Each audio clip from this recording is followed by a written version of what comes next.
신약 성서 70페이지에 있고요. 마가복음 9장 38절에서부터 40절까지입니다. 40절까지 말씀을 함께 보겠습니다. 마가복음 9장 38절부터 40절까지 말씀, 3절 말씀인데요. 우리 같이 한 목소리로 읽겠습니다. 네, 우리 38절부터 같이 한 목소리로 읽겠습니다. 38절입니다. 요한이 예수께 여짜오되 선생님, 우리를 따르지 않는 어떤 자가 주의 이름으로 귀신을 내쫓는 것을 우리가 보고 우리를 따르지 아니하므로 금하였나이다. 예수께서 이르시되 금하지 말라. 내 이름을 의탁하여 능한 일을 행하고 즉시로 나를 비방할 자가 없느니라.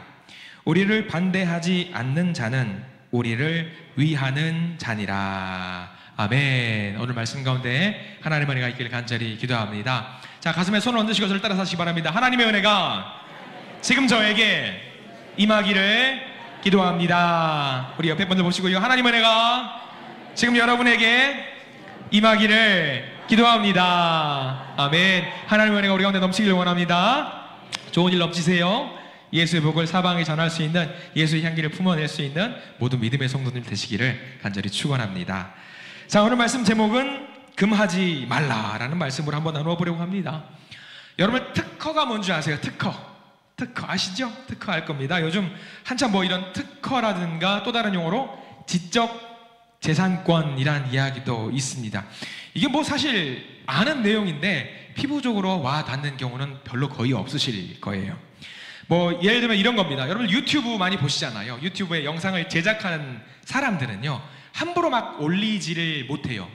영상을 만들 때에 음악도 넣어야 되고 뭐 글자도 입력해야 되고 굉장히 많은 일들을 하고 완결된 것을 영상으로 올리잖아요. 그럼 유튜브에 영상을 딱 올리고 나면은, 다 올리고 나서 그 옆에 항목이 뜨는 게 있어요. 뭐냐면 이게 저작권이라든가 그런 것들이 걸리는 게 있는지 없는지 떠요. 그러니까 저작권이 걸리는 게 있으면은 그 영상은 자동적으로 어떻게 되냐면 지워져 버려요. 삭제가 됩니다. 사용을 못하게 되는 경우죠.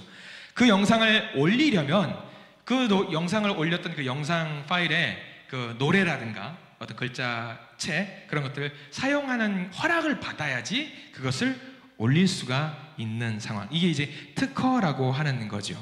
사진도 함부로 찍으시면 안 됩니다. 사진에는 뭐가 걸려 있습니까? 무슨 권이 있어요? 초상권이 있어요. 예. 사진 막 찍어가지고 저는 초상권 없어요. 마음대로 찍으셔도 돼요. 예, 저는 초상권 없어요. 마음대로 찍으셔요. 괜찮아요. 예. 초상권 많이 찍으시고 같이 셀카도 찍어드릴게요. 이런 거 없습니다. 아무튼 초상권이 있어요. 아무튼 이런 특허라든가 이런 지적 재산권 때문에 세상 좀 퍽퍽해요. 아니 좀 쓰면 어때? 좀 뭐 좋은 데 쓴다는데, 특히 교회 같은 경우는 아니 복음을 전하는 일에 쓴다는데 아유 좀 쓰면 어때? 그렇게 해서 넘어가는 경우들이 많이 있습니다. 근데 이게 저도 한번 걸린 적이 있어요.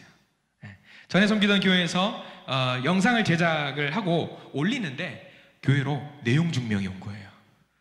저는 이제 세상 깨끗하게 산 사람인데 내용 증명 서류를 받아보니까 가슴이 철렁한 거죠. 뜯어봤더니 뭐였냐면 그 올렸던 교회 영상에 뭐가 문제가 됐냐면 글자 한 글자가 문제가 된 거예요. 한 글자. 뭐 전체가 한 10분짜리 영상이었다고 한다면 한 글자 1초, 2초 나왔던 그게 문제가 됐어요.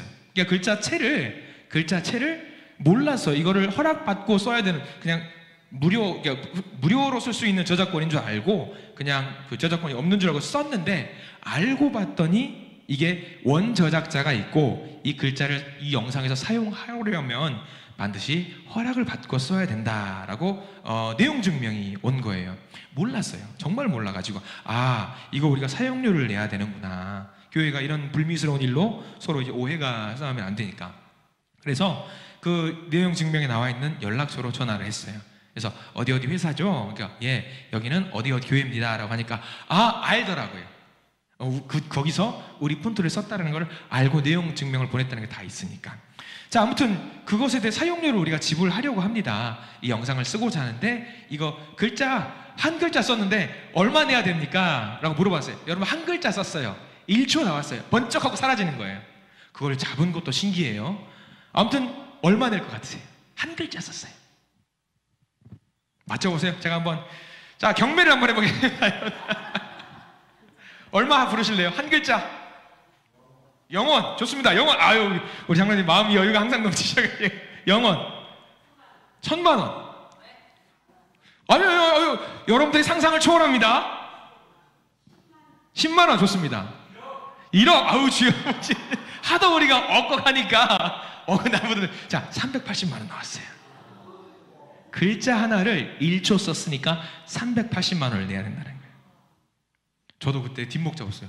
아니, 너무하지 않았냐고 전화해서. 아니, 글자 1초 썼다고. 1초 썼는데 380만 원. 근데 이게 소송으로 들어가면 380만 원이 아니에요. 더 큰 돈을 지불을 해야 돼요. 여러분, 아까 1억도 별로 놀라지 않으신 건데 380만 원 이렇게 놀라셔요. 우회시네 진짜. 이런 특허에 대한 이야기를 우리가 시작을 했잖아요. 근데 오늘 성경 말씀 보시면 재밌는 이야기가 있어요. 그 이야기, 특허랑 좀 비슷한 거 아닌가 생각이 드는 이야기가 있는데, 예수님 시대로 한번 들어가 보려고 합니다. 귀신을 쫓는 일을 우리가 봐요. 성경에는 귀신 쫓는 일. 자, 이 귀신을 쫓는 일에 좀 이상해요. 뭐랄까, 우리가 봤을 때 특허가 있나, 특허를 갖고 귀신을 쫓나 하는 느낌으로 성경 말씀을 읽어보면은, 야, 그렇구나 라는 생각이 들 때가 있습니다. 신기한 일입니다. 귀신을 쫓고 사탄을 몰아내는 일, 특허가 있다고 주장을 하는 사람들이 있다고 생각을 해보세요. 내가 귀신을 쫓습니다. 귀신을 쫓는 능력이 있습니다. 나는 이런 특허를 갖고 있습니다. 라고 해서 그런 외치는 사람이 있다고 생각을 한번 해보시기 바랍니다. 뭐 예를 들면 이런 거죠. 나는 이런 식으로 귀신을 쫓습니다. 사탄을 물리칠 수 있습니다. 제가 쓰는 방식으로 귀신을 쫓아내는 사람은 반드시 내가 저작권을 갖고 있으니 저한테 허락을 받고 쓰십시오. 이게 말이 돼요, 안 돼요? 안 될 것 같죠? 근데 오늘 성경 말씀 한번 봤으면 좋겠어요. 예수님께서 계시던 시대에는 귀신들이 얼마나 많았을까? 예수님, 하나님의 아들이 직접 활동하던 시대니까 귀신들이 좀 많았을까 생각이 들어요. 사방팔방에 귀신이었을 것 같아요. 자, 그래서 보겠습니다. 오늘 성경 말씀 마가복음 9장 38절 말씀을 한번 읽어볼게요. 그 저작권이, 저작권 하면은 조금 약간 갸우뚱할 겁니다. 38절 시작. 요한이 예수께 여짜오되 선생님, 우리를 따르지 않는 어떤 자가 주의 이름으로 귀신을 내쫓는 것을 우리가 보고 우리를 따르지 아니함으로 금하였나이다. 자, 제가 방금 드렸던 이야기랑 좀 맥을 같이 한번 읽어보세요. 이거 좀 이상한데? 예수의 이름으로 귀신을 쫓는 거 하지 말라고 금했다라고 이야기를 하고 있는 겁니다. 제자들이 발견했습니다. 어떤 사람이 예수의 이름으로 귀신을 쫓는 거예요. 근데 예수의 제자들이 보니까 이거 괘씸하네? 왜 우리 스승님 예수님의 이름을 가지고 귀신을 쫓는 거지? 당신 하지 마세요. 이거 우리만 할 수 있는 거예요. 제자들이 그렇게 말을 한 거예요. 참 당황스럽죠. 금지령을 내린 거죠. 이런 것은 우리만 할 수 있어요. 제자들이 우리만 할 수 있으니 당신은 하지 마세요. 명의를 도용하면 안 됩니다. 지적재산권이 있습니다. 사용하지 마세요. 고소하겠습니다. 허락을 받으세요. 이렇게 지금 이야기를 한 것을 성경에는 금했다라고 이야기 나와 있습니다. 자, 이 이야기를 요한이 너무 자랑스럽게, 예수님, 제가 이러저런 일이 있었는데 예수님의 이름을 함부로 말하더라고요. 그래서 하지 말라고 우리가 꾸중을 하고 절대 못하게 말렸습니다. 막았습니다. 어때요? 대단하지요? 요한이 이렇게 말했습니다. 가히 사랑의 제자답습니다. 예수님을 얼마나 사랑했는지 초상권과 지적 재산권까지 챙겨주는 요한의 모습, 대단하지요? 사랑하는 것 같죠? 근데 이런 모습을 자세히 들어가 보면 예수님을 보호하기 위해서 이렇게 한 게 아니라는 것을 알게 됩니다. 자, 우리가 성경 말씀 9장 38절을 봤는데 쭉 앞으로 넘어가서 9장 18절을 보세요. 왜 이 상황에서 이런 말이 나왔는지 9장 18절을 보면 우리가 조금 이해할 수 있게 됩니다. 9장 18절 같이 한번 읽겠습니다. 시작. 귀신이 어디서든지 그를 잡으면 거꾸러져 거품을 흘리며 이를 갈며 그리고 파리에 지는지라. 내가 선생님의 제자들에게 내쫓아 달라 하였으나 그들이 능히 하지 못하더이다. 자, 이게 무슨 상황인지 여러분들 아시겠죠? 예수님이 안 계셨어요. 잠깐 부재 중이셔요. 어떤 사람이 귀신 들린 아이를 데리고 왔어요. 누구한테 왔냐면 제자들에게 데리고 왔어요. 그리고 부탁을 합니다. 우리 아이가 귀신 들렸으니까 우리 아이의 귀신을 무찔러 주세요. 제자들이 부탁을 하는 거죠. 그럼 제자들이 팔 걷어붙이고 그래, 내가 한번 해보겠습니다 했는데 귀신을 쫓아냈어요? 못 쫓아냈어요? 못 쫓아냈어요. 이게 안 되네? 마음대로 안 되네? 막 하는데 또 안 돼요. 이거 왜 안 되지? 그러면서 속상해하고 있는 상황 속에서 예수님이 등장을 하십니다. 2장 19절 말씀, 예수님이 등장하셔서 제자들에게 말씀을 해주고 있습니다. 같이 한번 읽어볼게요. 대답하여 이르시되 믿음이 없는 세대여, 내가 얼마나 너희와 함께 있으며 얼마나 너희에게 참으리요, 그를 내게로 데려오라 하시매. 귀신을 못 쫓아니까 예수님 오시고 나셔가지고, 야 니들 뭐하냐, 그거 왜 이렇게 하냐, 믿음도 없는 것들아 왜 그러냐 하면서 그들에게 혼내고 계시는 거죠. 그리고 나서 제자들이 풀이 죽었어요. 풀이 죽어있는 상황 속에서 오늘 말씀으로 이제 넘어와야 돼요. 제자들은 귀신을 못 쫓았어요. 실망해 있어요. 좌절해 있어요. 절망해 있는데 옆에 동네 가보니까 자기들이 못하는 일을 누군가 하고 있는 거예요. 자기들이 귀신을 내쫓아다니는데 못 쫓아가지고 예수님께 혼났는데 그 옆마을에서는 누군가 우리가 모르는 사람이 예수님의 이름으로 귀신을 내쫓고 있는 거예요. 그럼 여러분들이 제자라고 생각해 보세요. 기분이 좋아요, 안 좋아요? 안 좋죠. 아니 내가 예수님의 직속 제자인데 내가 귀신을 내쫓아야 되는데 나는 못하고 저 사람 누구야? 모르는 사람인데 귀신을 내쫓고 있는 거예요. 이렇게 속상하고 있는 사이 이런 소식을 들으니까 화가 잔뜩 나죠. 그래서 놀라움도 있고 시기심도 있고 미움도 있고 화가 잔뜩 나서 예수님께 말씀을 드린 거죠. 저 사람 못하게 해주세요. 저거 우리만 할 수 있는 거잖아요. 원래 왜 예수님 저 사람이 저렇게 하고 있는 거예요? 제자들의 관심사는 그런 귀신을 쫓는 거라든가 구원이 아니었습니다. 그들의 관심사는 우리 그 중간의 내용이 있어요. 9장 33절 보면은 그 귀신을 못 쫓았던 그 사건과 귀신을 쫓았던 사건 사이에 9장 33절에 이런 내용이 담겨 있습니다. 자, 9장 33절, 37절 전체 내용인데 다 읽지 말고 우리 제목만 봤으면 좋겠어요. 9장 33절 제목이 뭐라고 나와 있습니까? 누가 크냐? 제자들은 귀신을 내쫓는 것에 관심이 없었어요. 뭐에 관심이 있었냐? 딱 하나. 누가 더 큰 제자냐에만 관심이 있었습니다.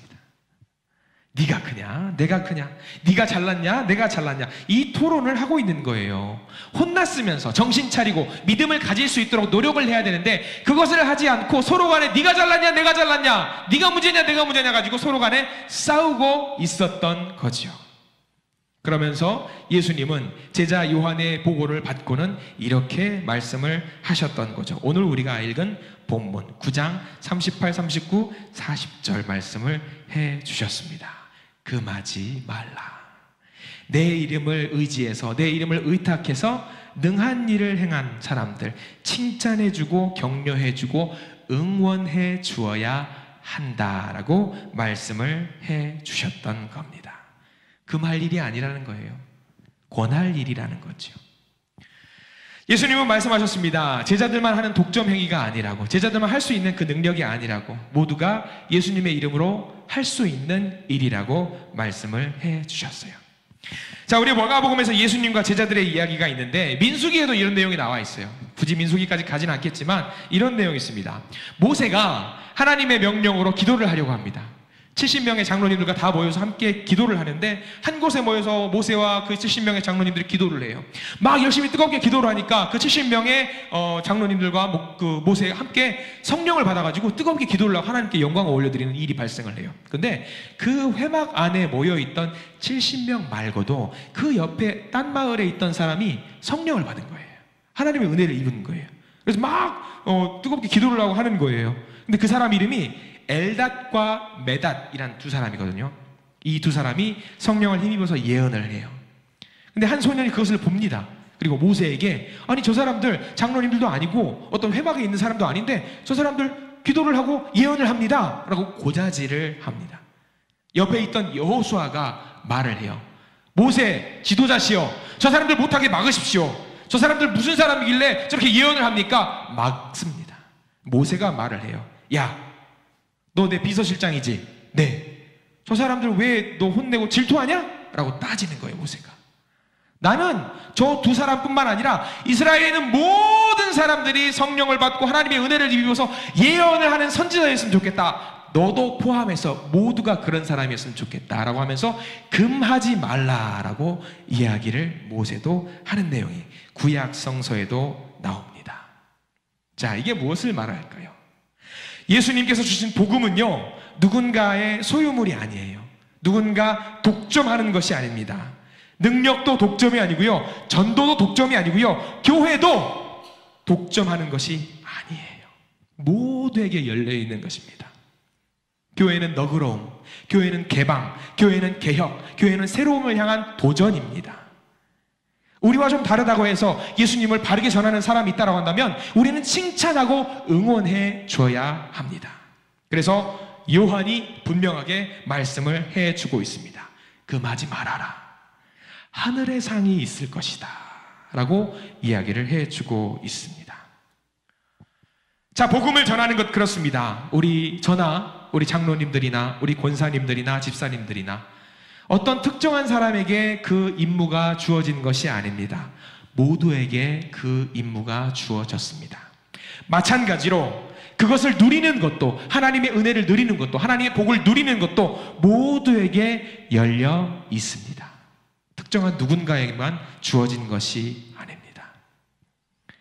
세례 요한을 두고 예수님께서, 세례 요한이 예수님을 두고 하신 말씀이 있습니다. 보라, 세상 죄를 지고 가는 하나님의 어린 양이로다.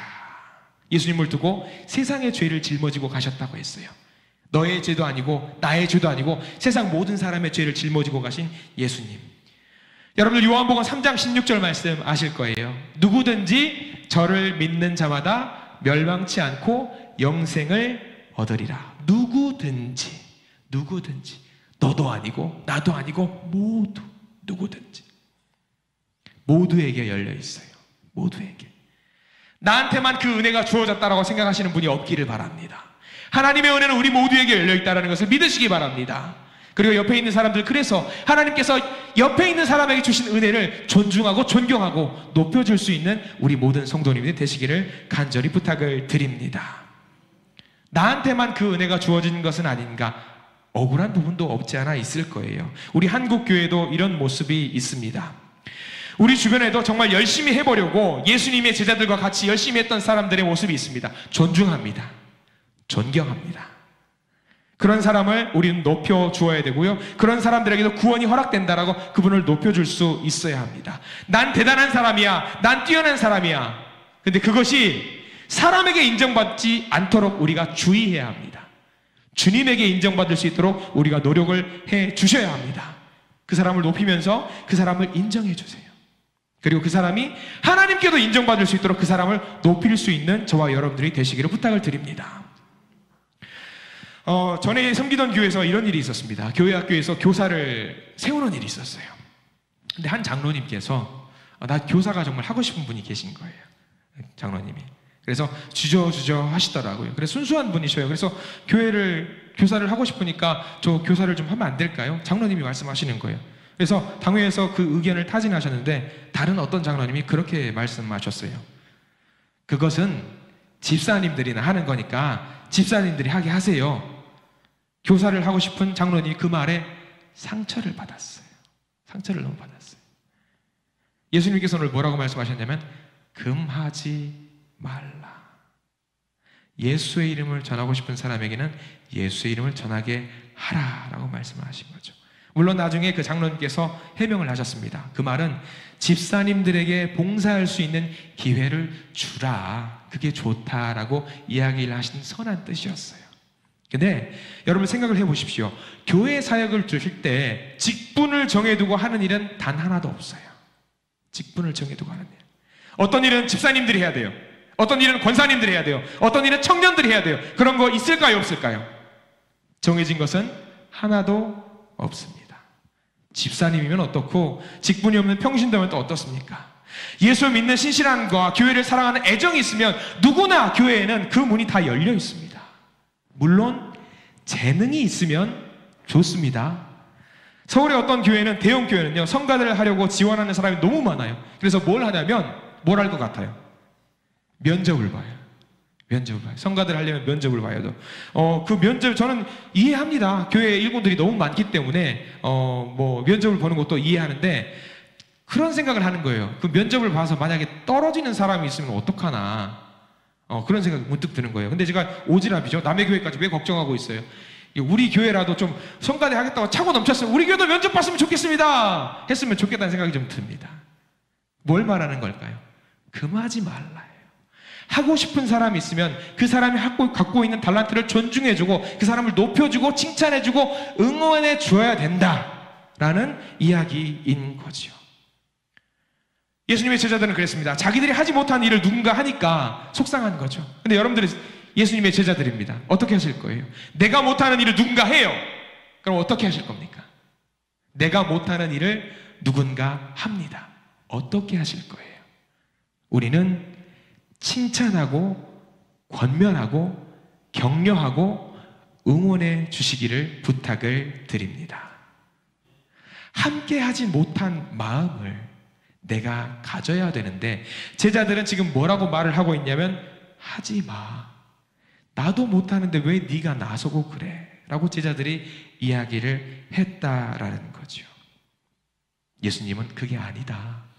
할 수 있는 사람이 있으면 그 사람을 높여주어야 한다라고 말씀을 해주고 있습니다. 이 마음이 우리의 마음이길 간절히 소망합니다. 자, 오늘 본문 비유에서 결코 놓쳐서는 안 될 중요한 대목이 하나 있습니다. 41절 말씀을 우리 같이 한번 읽어보려고 하는데요. 41절 말씀 같이 한번 읽어보겠습니다. 시작. 누구든지 너희가 그리스도에게 속한 자라 하여 물 한 그릇이라도 주면 내가 진실로 너희에게 이르노니 그가 결코 상을 잃지 않으리라. 아멘. 물 한 그릇이라도 주는 일은 똑같다라고 예수님께서 말씀해 주고 있어요. 요약하면 이겁니다. 귀신을 내쫓는 일이나 그 일을 감당하는 수고하는 사람에게 물 한 잔을 전달해 주는 일이나 어떤 것이 더 중요하냐? 여러분 어떤 것이 더 중요합니까? 예수님의 관점에서는 이 두 일이 똑같다라고 이야기를 해주고 있어요. 여러분 제가 직분이 목사입니다. 말씀을 전하는 일이 중요한 일입니까? 중요하지 않은 일입니까? 굉장히 중요한 일입니다. 그러면 목사라고 말씀을 전하는 일이 중요할까요? 이 물을 한 잔 주시는 일이 중요할까요? 어떤 일이 더 중요해 보이세요? 우리들은 목사님이 말씀을 전하는 일이 중요하다고 생각을 합니다.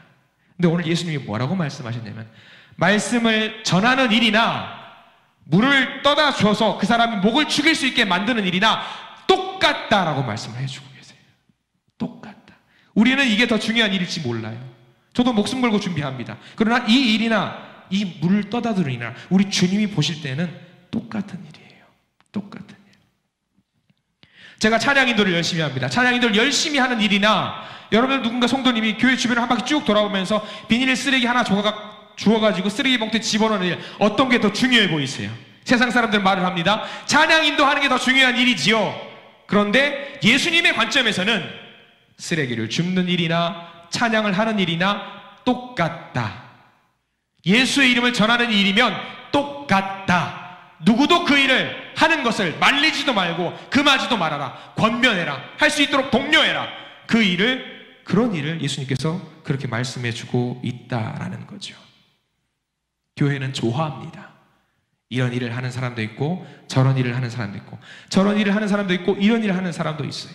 복음을 전하는 일이 있고요. 교회에서 청소하는 일, 요리하는 일, 환경을 정리하는 일, 성도를 달래는 일, 아픈 분들을 위해서 기도하는 일, 모두가 예수님 안에서는 똑같은 사역입니다. 저는 우리 모든 성도님들이 이 모든 일에 있어서 경중을 나누지 않고 섬김을 감당할 수 있기를 간절히 축원합니다. 결론이에요. 우리 교회에는 여러 가지 많은 일들이 있습니다.